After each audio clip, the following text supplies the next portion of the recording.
एक गोष्ट या परिषदेने आठवण घेतली. निदान त्याच्या पुढे एक प्रदीर्घ संघर्ष आपण नेमकेपणाने आपला शत्रू कोण आहे हे स्पष्ट केलेलं आहे. भाजप वगैरे आणि RSS मध्ये काय फरक नाही, दोन्ही एकच आहे. तर आपला पुढचा जो प्रदीर्घ संघर्ष जो आहे आपल्या देशाला पाकिस्तान पासून धोका नाही की बांगलादेश पासून धोका न चीन पासून धोका. आपल्या या देशाचा सर्वात मोठा घातक आणि विषारी शत्रू असेल तो RSS. आणि RSSचा निर्णय पराभव झाल्याशिवाय हा देश स्वतंत्र झाला असं म्हणताच आहे. आणि RSSचा निर्णय पराभव कोण करू शकतो याचं नेमकं भान या परिषदेच्या आयोजकांना असल्यामुळे इथे मंडळी बसलेली आहे त्यांच्यावर बरंच जोखमीचं काम टाकलेलं आहे. ही प्रभुत्व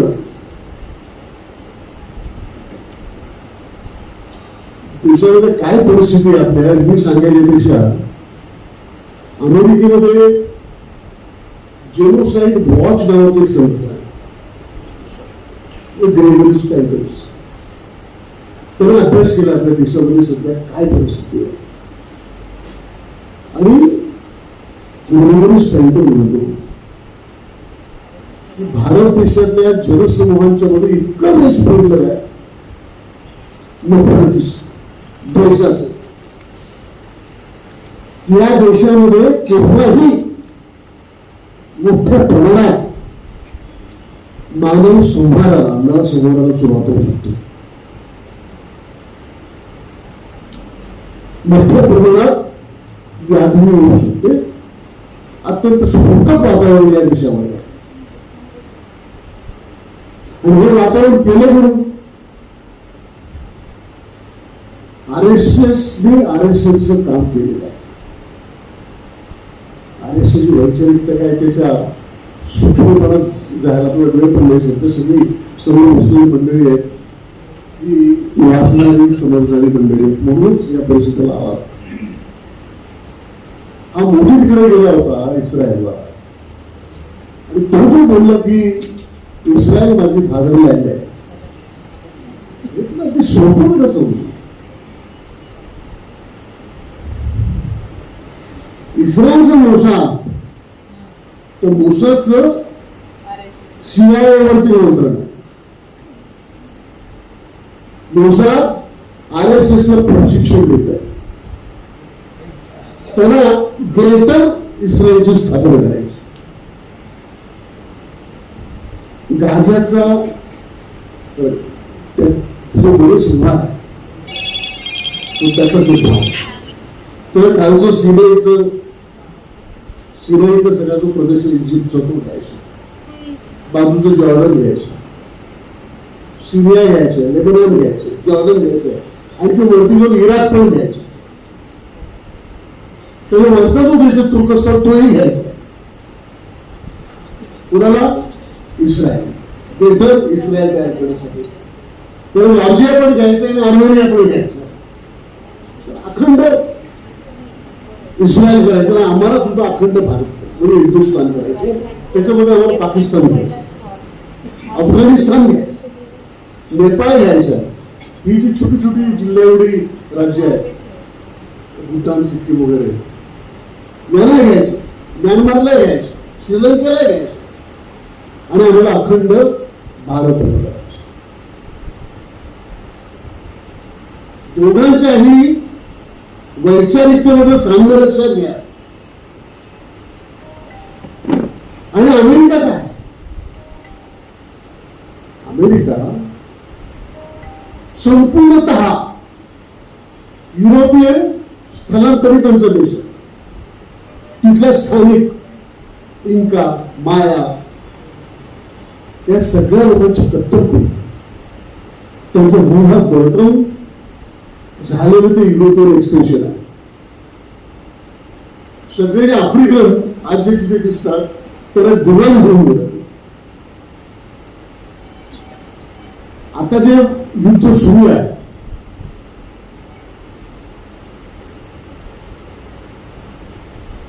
हे युद्ध या संपूर्ण देशाची नवीन रचना, जगाची नवीन रचना करणार. आपल्याला भारताला भारत आता स्पष्ट झालेलं की भारत हा इस्रायलच्या आणि अमेरिकेच्या कॅम्पमध्ये गेले. त्याचे आणि आपलं धोरण देशाचं हे राष्ट्रीय स्वयंसेवक संघ म्हणजे गोवळकर थेट गवार वगैरे मंडळी ठरवतात. त्यामुळे आपल्या समोरची आव्हान आपल्या चुका झालेल्या आहे, फार चुका झाल्या. डाव्यांना बाबासाहेब आंबेडकरांना समजायला फार वेळ लागला. आंबेडकर वाचलं तर मला सासूर कळलेलंच नाही. डाव्याने गांधींना भरपूर श्रेय दिल्या आणि आंबेडकरवादी आश्रय देतात. या आपल्या आपसात या संघर्षामुळे RSS किती राजकीय आणि तुमच्या डोळ्यावर बसली हे तुमच्या लक्षात आलं. अजूनही वेळ गेलेली आहे. मी गांधीजींच्या बऱ्याच आश्रमांच्या मला कुठेही त्या आश्रमांच्या मध्ये देऊन दिसू लागलं. गांधीजी त्याचं मुख्य ध्येय नुसतंच ते ध्येय होतच ब्रिटिशांना इथून घालवायचं. त्यासाठी त्यांनी जन आंदोलनाचा नवीन आविष्कार जन्माला आहे. त्याची दखल आपण घेतली नाही.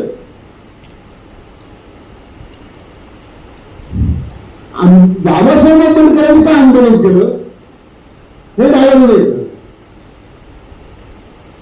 ते नेहमी हे म्हणत राहिले नेहमीच की ब्रिटिशांनी श्रमिक वर्गात फूट पाडण्यासाठी आंबेडकरांचं पुस्तकानं उभं केलं.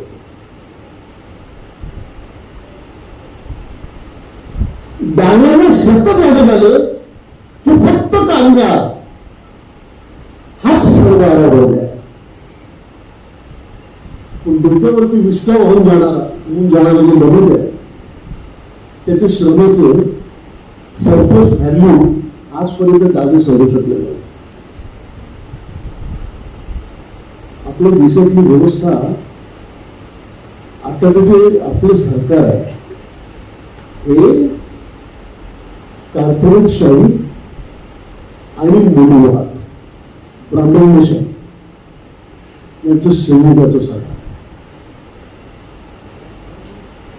या सर्व पातळीवरती एकत्रितपणे निश्चित भूमिका घेऊन आपल्याला संघर्ष करावा लागेल आणि दोन प्रकारची स्वातंत्र्य सुरू होती. ब्रिटिशांना घालवायचं स्वातंत्र्य होतं आणि ब्राह्मणी वर्चस्वाचा पराभव करणारं बाबासाहेबांचं ज्योतिबांचं आंदोलन हे दुसरं स्वातंत्र्य युद्ध होतं. ब्रिटिश गेले इथून. दुसरं स्वातंत्र्य युद्ध आपण प्रभावीपणे प्रकर्षाने लढलो नाही म्हणून RSS वाटलं. ठीक आहे, चुका झाल्या, सर्वांच्याच आपल्या चुका झालेल्या आहेत हे आपण मान्य करायला पाहिजे. पण आपण चुका दुरुस्त तरी करू पण आपल्याला कळतं की आपल्या चुका झालेल्या आहेत. हे विषय आहे. इस्रायल सुद्धा राष्ट्र काय जे युरोपियन राष्ट्रांनी जन्माला घातलेलं अमेरिकेच्या मदतीनं याची जोपासनाच मानवता विद्वेषी जहरावर झालेली आहे. जगातला सर्वात घातक असा देश आणि अमेरिकेची अर्थव्यवस्था ही सगळ्या इस्रायलमध्ये ज्यूंच्या हातात आहे. मला आनंद झालेला. इराणने ट्रम्पचं नाक ठोचलेलं, नेत्याने नाक ठोचलेलं आहे. आपण त्याचं अभिनंदन करायला पाहिजे. आणि बाबासाहेब जे बोलले, ज्योतिबा बोलले, शेठजी भटजी, बाबासाहेबांनी त्याचा विस्तार केला काळावर. या देशाचे मुख्य शत्रू दोन, भांडवलशाही जे आता कॉर्पोरेट शाहीमध्ये रूपांतर झालं, आणि ब्राह्मण्यशाही म्हणजे RSS,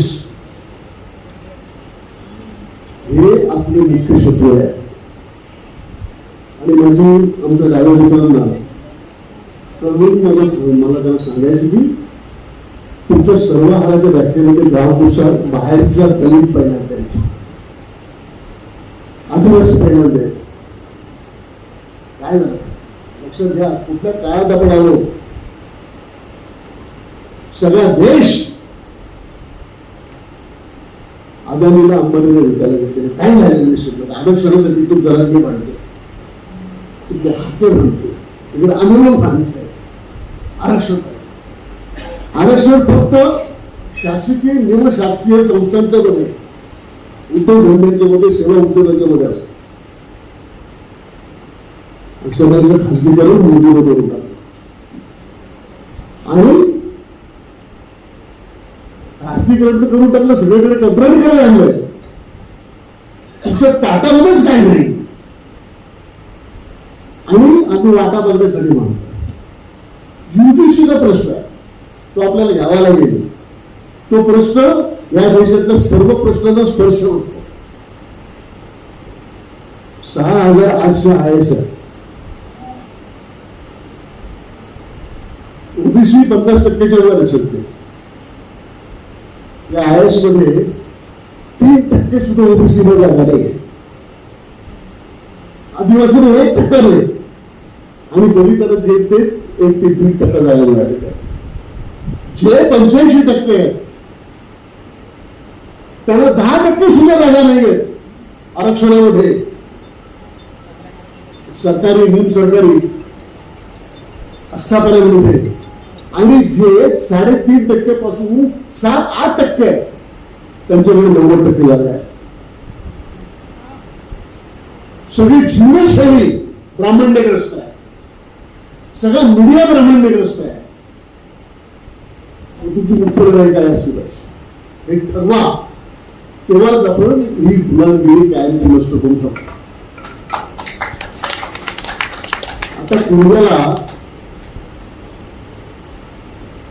आणि आग्र्याला, कोणाला आणि सुताराला वेगळं राहता येणार होतं. तुम्ही ओबीसी जर दलितांच्या बरोबर येतील तर ओबीसी पण असतील आणि दलित पण वाचले. आपण सगळेजण आदिवासीच्या बरोबर राहू तेव्हा आपण सगळे वाचू. म्हणून दलित, आदिवासी आणि ओबीसी यांची जर बुलंद एकजूट झाली, भूमिकेच्यावर आढळली, तरच या देशामध्ये ब्राह्मण्यवादाचा निर्णायक पराभव होऊ शकतो. आणि आपल्या हातात आहे.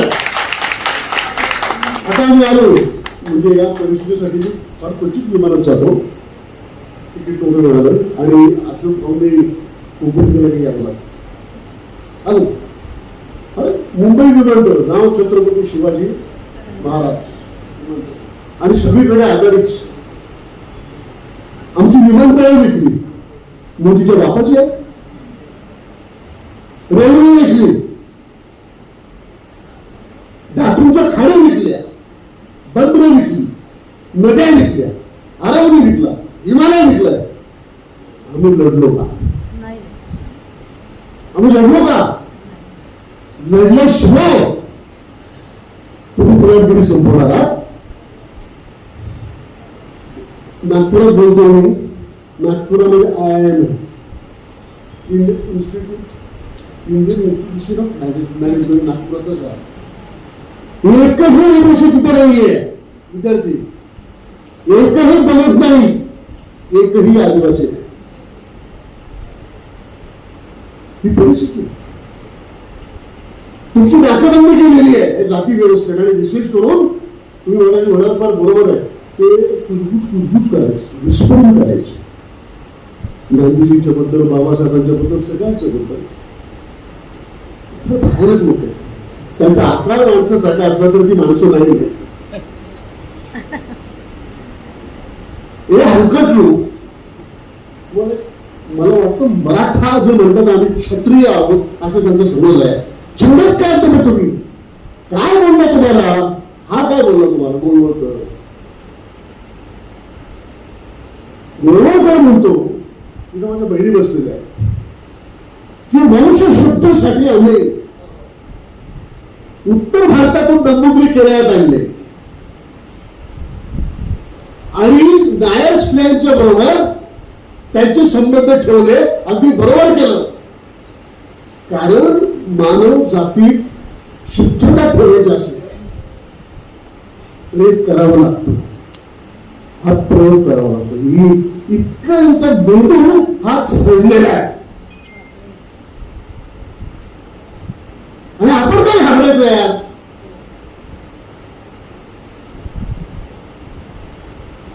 हा कोण आहे मोदी हा फडफडवीस कोण आहे आणि जिथे हिटलरला लाल सेनेमुळं बर्लिनमध्ये घुसल्यामुळं हे सांगत नाही सगळे पत्रकार हिटलरला हारावं का लागलं बंकर मध्ये जाऊन सगळे लोकांनी गोळी का घातली स्टॅलिनच्या सेनेमुळे त्याला लाल सेनेमुळे करावं पण आम्ही सांगणार नाही मुसलिमची अवस्था काय केली ही त्या लोकांनीच त्याच्यापेक्षा 10 पट वाईट अवस्था या मोदीची होणार फक्त आमचा आरोप झोपणारा सुरू आहे ओबीसी समाज तो झोपलेला म्हणजे त्याला सतत धर्मांधतेचं ओव्हरडोस दिलेलं आहे आणि सगळ्यांवरती ठेवलेलं आहे RSS जर खऱ्या अर्थानं जागा झाला आणि त्याला कळलं आमचं वाटोळ यांनी केलंय राहणार नाही ते वाटतं तर आर्थिक होम इंडिया स्टडीज आहे अजून खैबर किल्ल्याने बोलून किल्ला फक्त आपण सगळे आपण आम्ही ब्राह्मणांच्या विरोधात आलो आम्ही ब्राह्मण्यवादाच्या विरोधात आणि ब्राह्मण्यवादी असतात असं म्हणणं अत्यंत मूर्खपणाचं आहे आता आमचं तर आमदार ब्राह्मण वगैरे चाटुगिरी करून तुमच्या लॉंग मार्क्स काढणारे शॉर्ट मार्क्स काढून तिथे लावून होत आंबेडकर वाद्यांच्या बद्दल हे जे दलाल आहेत या अस्तमीचे निखार आहेत बेईमान आहेत बाबासाहेबांशी यांना चिरवायचं काम आंबेडकरी जनतेने केलं पाहिजे आंबेडकरी जनतेला लक्षात ठेवलं पाहिजे गांधीजी तुमचे शत्रू नव्हते सतत एका संस्थेने गांधीजींच्या बद्दल वाईट सांगितलं मतभेद आहे गांधींच्या बद्दल असू शकतात ना आणि बाबासाहेब आणि गांधीजी एकमेकांचे शत्रू नव्हते त्यांच्यात मतभेद असतील पण मतैक्य पण दोघांच्याही व्यक्तिमत्वावरती एक दुसऱ्याचा प्रभाव जे गांधीजी ज्याला मथुराम गोडसे गोळ्या घालतो का घालतो कारण गांधीजींच्या मुलाने नेहरूच्या मुळे हे गवर आणि गोळवळकरचे बच्चे 1947-57 आमच्यात मतभेद असतील तर आपण बसू एकत्रित बसू आपण पण आपलं मुख्य सूत्र एकच आहे म्हणून डाव्यांनी आंबेडकरवाद्यांनी समाजवाद्यांनी आणि गांधीजींच्या अनुयायांनी सुद्धा एकत्रित बसलं पाहिजे तरच गुलाबी आपण कष्ट करू शकतो बस झालं तुमच्या थेअरीज आणि तुमच्या लाईन्स आपण बोलत ना मगाशी मरण असं सगळं हे तुम्हाला सोडणार नाही आणि बस नुसतं गांधीजीचं झाले आपण सांस्कृतिक आंदोलन पुढे जायचं म्हणताना वर्ष संपूर्णाचं पण झालेलं एकलव्याचा अंगठा कापडाने द्रोणाचार्य सगळीकडे बसले. आता आपण असा एकलव्य तयार करू जरी त्याचा अंगठा कापलेला असेल आणि समोर त्याच्या हे सगळे देव त्यांची पारंपरिक शस्त्र घेऊन म्हणजे परशुरामाची कुऱ्हाड असो की रामाचा धनुष्यबाण असो की सुदर्शन चक्र असो की काही असो समोर आले सगळे. त्यांच्यावर हनुमान पण असेल कदाचित आणि एका बाजूला फक्त एकलव्य असेल. ती कथा आहे. माझा एक मित्र मला सांगितलं ते येतात पारंपरिक शस्त्र घेऊन पुन्हा एकलव्याला गुलाम करायचं. एकलव्याचा अंगठा धनुष्यबाणाची प्रत्येकच्या ओढण्याच्यासाठी अंगठा लागतो. स्टेंजन चालवायला अंगठा वापरायचा आणि जगातल्या सर्वात हिंसक अशा शक्तींच्या विरोधात संघर्ष करणं ही हिंसा नाही, ही क्रांतिकारक अहिंसा आहे. याच्यासाठी सांगतो मानवतेच्या शत्रूला लढायचं असेल तर तुम्हाला हातात आता आपल्याकडे सगळ्यात मोठं शस्त्र आहे. त्यांच्याकडे गोळवळकर आहे, हेडगेवार आहे, लाला लजपत राय पण आहे, टिळक पण आहे, मनू पण आहे आणि आमच्याकडे जाती व्यवस्था तोडणारे मनूला आव्हान देणारे नांगराच्या फाळातून गुरुबाईच्या हातामध्ये तलवारी देणार आमचे शिवराय आहे. ज्यांनी महाराष्ट्राचे निर्माण केले. ज्योतिबा आहे. ज्योतिबा आमचे मार्चच्या समतुल्य ते आमच्या देशाचे मार्च आहे. राजर्षी शाहू महाराज आहे. बाबासाहेब आंबेडकर आहे आणि त्याचं स्वतःच्या बरोबर आहे. जिंकणार आम्ही आहोत आणि निर्णय करावं त्यांचं होणार आहे. पण आपल्याला एकत्रित राहावं लागेल. आता जातीच्या वर्गीकरणाचा प्रश्न त्याच्याबद्दल मला थोडंसं बोलायचं. काय जातीच्या वर्गीकरणाचा प्रश्न? यांनी ज्या सत्तेत आहेत RSSचे त्यांनी दलितांच्या मध्ये सुद्धा आरक्षणावरून भांडण लावले. आरक्षण तर संधी तर गायब करून टाकल्या पण आरक्षणावरून सुद्धा भांडण लावले. उपवर्गीकरण आता जातीय जनगणना होते. आमच्यातले काही लोक म्हणतात की आम्ही थिंक टँक आहोत. जी IIS मंडळी त्यांचा असं समजलं की विद्वान आहे. त्यांचं असं समजलं की विचारवंत आणि बाबासाहेब त्यांनाच मिळाला. ते म्हणतात आम्ही थिंक टँक आहोत. थिंक टँक आहे की सेप्टिक टँक आहे काय करायला माहिती. त्यांनी काय सांगितलंय मंत्री साहेब की दोन प्रकारे येतील. एका प्रकारे सांगा धर्म बौद्ध आणि जात मध्ये हिंदू आहे. आता बौद्ध धर्मामध्ये जातच नाही. आमची जात 14 ऑक्टोबर 1956 बाबासाहेब नष्ट करून टाकली आणि म्हणून आम्हाला आरक्षणाचा खरकट मिळावं म्हणून बाबासाहेबांनी जे धम्मचक्र प्रवर्तन केलं त्याच्याशी बेमान होण्याचं काम हे सो कॉल्ड थिंक टँक आम्हाला सांगतात. आणि आम्ही विरोधीच आहे. बाबासाहेबांनी धम्मचक्र प्रवर्तन याच्यासाठी केलं की तो जात्यांचा लढा होता. जात्यांच्या लढ्यातला सगळ्यात महत्वाचा क्रांतिकारक कार्यक्रम होता. आम्ही बौद्ध झालो याच्यासाठी झालो की आपल्या जातीचा अंत करायचा.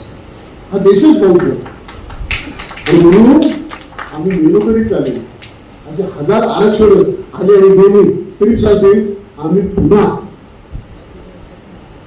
जातीच्या रकान्यात हिंदू महार घेणार नाही आणि बौद्ध धर्म आदिवास सोडणार नाही. माझं मत आहे.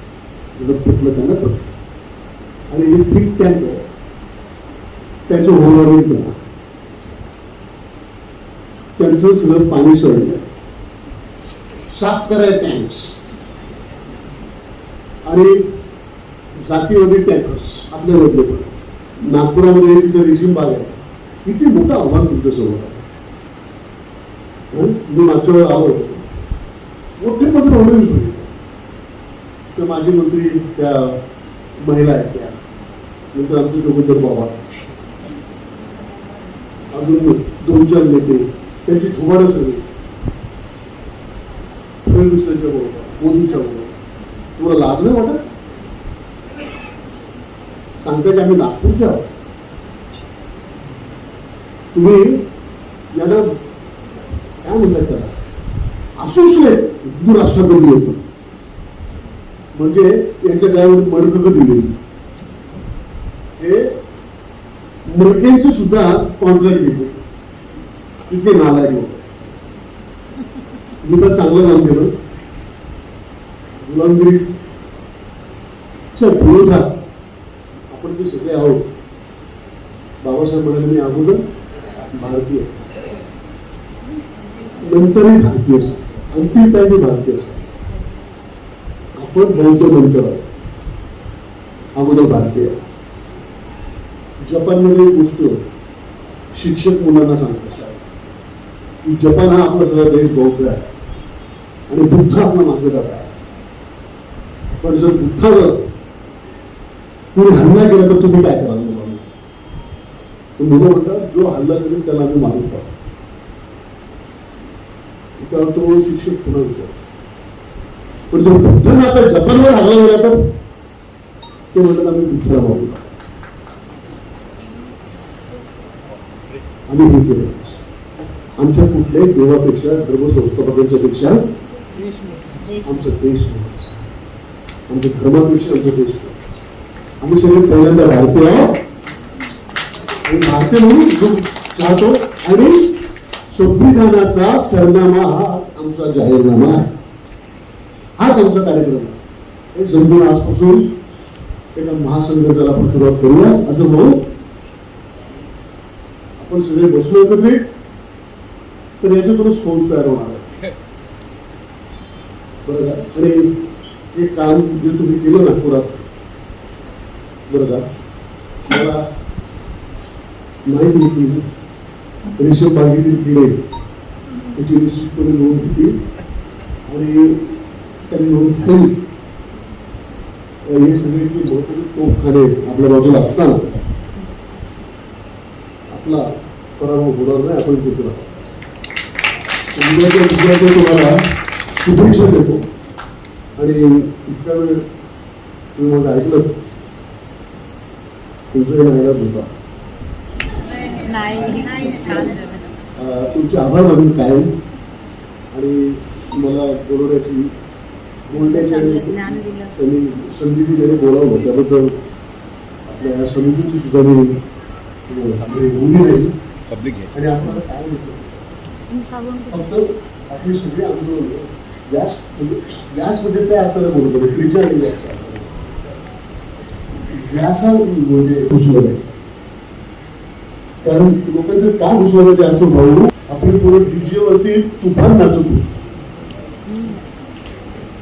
तुफान पश्चिम महाराष्ट्रातल्या सगळ्या साखर कारखान्यांची दारू पित होती आणि फडणवीस त्या डीजे वाजवतो. RSS स्पॉन्सर करते तुमच्या जयंत्याला. तुमच्या वस्त्यांच्या मध्ये घुसलो ते आपल्या विहारांच्या मध्ये RSSच्या शाखा नका भरून देऊ. त्यासाठी जे